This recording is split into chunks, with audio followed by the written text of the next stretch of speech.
Bonjour à tous. Ouvrez le détroit d'Ormuz où vous vivrez en enfer. Les mots publiés hier par le président américain sur son réseau Trust Social. Donald Trump qui a de nouveau repoussé son ultimatum à Téhéran. Il laisse désormais à l'Iran jusqu'à demain soir pour parvenir à un accord. Sans réponse, il s'en prendra aux infrastructures électriques et aux ponts du pays.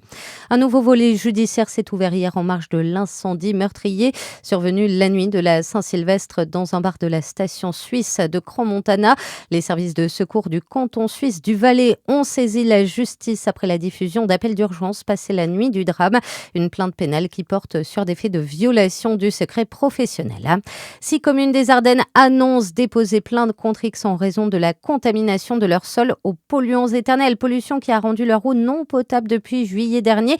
Les élus de ces villes souhaitent déterminer les responsabilités. Une enquête publiée en février dernier avait mis en évidence un lien entre cette pollution au PFAS et l'épandage de boues issues de la papeterie de Stenay dans la Meuse.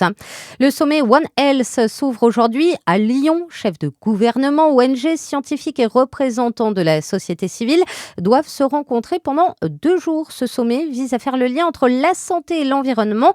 4 grandes thématiques seront abordées: les réservoirs zoonotiques et vecteurs, les expositions aux pollutions, les systèmes alimentaires durables et les résistances antimicrobiennes.